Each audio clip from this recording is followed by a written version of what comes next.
we have schools because we hope that someday when children have left schools that they will still be able to use what it is that they've learned. And there is now a massive amount of evidence from all realms of science that unless individuals take a very active role in what it is that they're studying, unless they learn to ask questions, to do things hands-on, to essentially recreate things in their own mind and then transform them as is needed, the ideas just disappear. The student may have a good grade on the exam. We may think that he or she is learning, but a year or two later, there's nothing left. If, on the other hand, somebody has carried out an experiment himself or herself, analyzed the data, made a prediction and saw whether it came out correctly, if somebody is doing history and actually does some interviewing himself or herself, oral histories, then reads the documents, listens to it, goes back and asks further questions, writes up a paper, that's the kind of thing that's going to adhere, where if you simply memorize a bunch of names and a bunch of facts and even a bunch of definitions, there's nothing to hold on to. The idea of multiple intelligences comes out of psychology. It's a theory that was developed to document the fact that human beings have very different kinds of intellectual strengths, and that these strengths are very, very important in how kids learn, and how people represent things in their minds, and then how people use them in order to show what it is that they've understood. If we all had exactly the same kind of mind and there was only one kind of intelligence, then we could teach everybody the same thing in the same way and assess them in the same way, and that would be fair. But once we realize that people have very different kinds of minds, different kinds of strengths, some people are good in thinking spatially, some people are good in thinking language, other people are very logical, other people need to do hands-on, they need to actually explore actively and to try things out. Once we realize that, then an education which treats everybody the same way is actually the most unfair education, because it picks out one kind of mind, which I call the law professor mind, somebody who's very linguistic and logical, and says, if you think like that, great. If you don't think like that, there's no room on the train for you. If we know that one child has a very spatial or visual spatial way of learning, another child has a very hands-on way of learning, a third child likes to ask deep philosophical questions, a fourth child likes stories. We don't have to talk very fast as a teacher.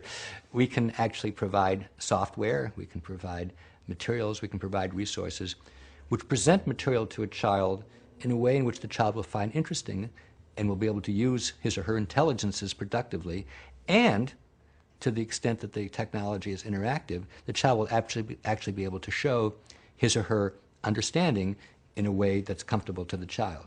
We have this myth that the only way to learn something is read it in a textbook or hear a lecture on it, and the only way to show that we've understood something is to take a short answer test, or maybe occasionally with an essay question thrown in. But that's nonsense. Everything can be taught in more than one way, and anything that's understood can be shown in more than one way. I don't believe because there are 8 intelligences we have to teach things 8 ways. I think that's silly.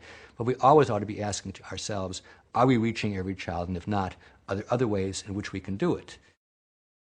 I think that we teach way too many subjects and we cover way too much material, and the end result is that students have a very superficial knowledge, as we often say, a mile wide and an inch deep, and then once they leave school, almost everything's been forgotten. And I think that school needs to change to have a few priorities and to really go into those priorities very deeply.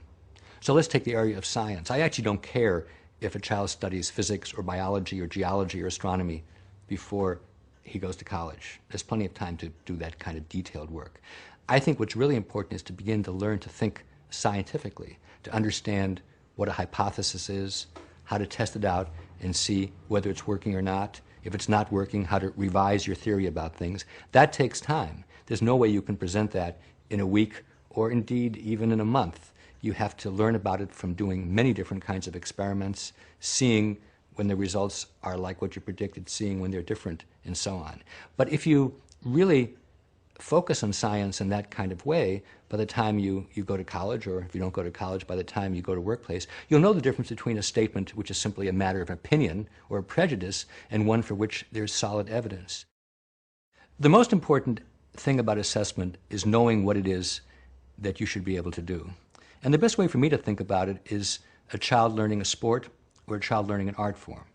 Because there it's completely unmysterious what you have to be a quarterback or a figure skater or a violin player. You see it, you try it out, you're coached, you know when you're getting better, you know how you're doing compared to other kids.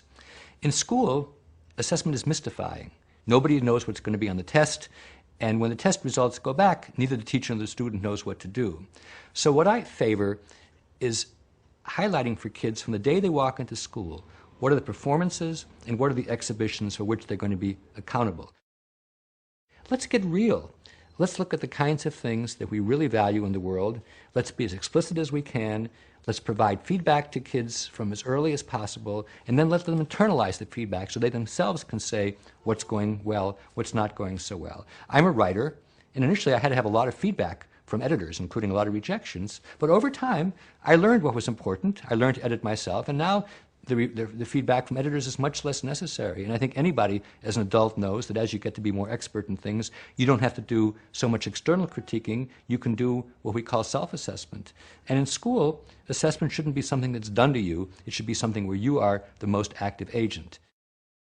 I think for there to be long-standing change in American education that is widespread rather than just on the margins, first of all, people have to see examples of places which are like their own places where the new kind of education really works, where students are learning deeply, where they can exhibit their knowledge publicly, and where everybody who looks at the kids says, that's the kind of kids I want to have. So we need to have enough good examples.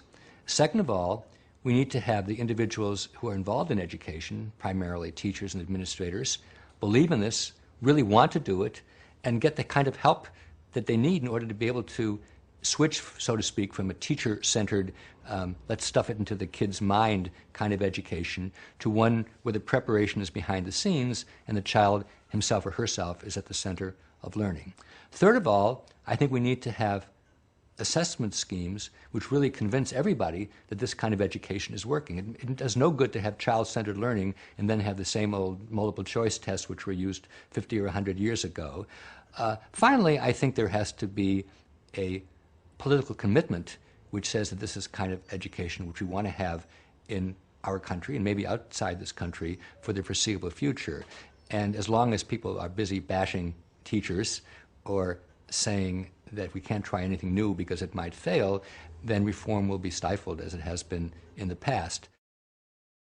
For more information on what works in public education, go to edutopia.org.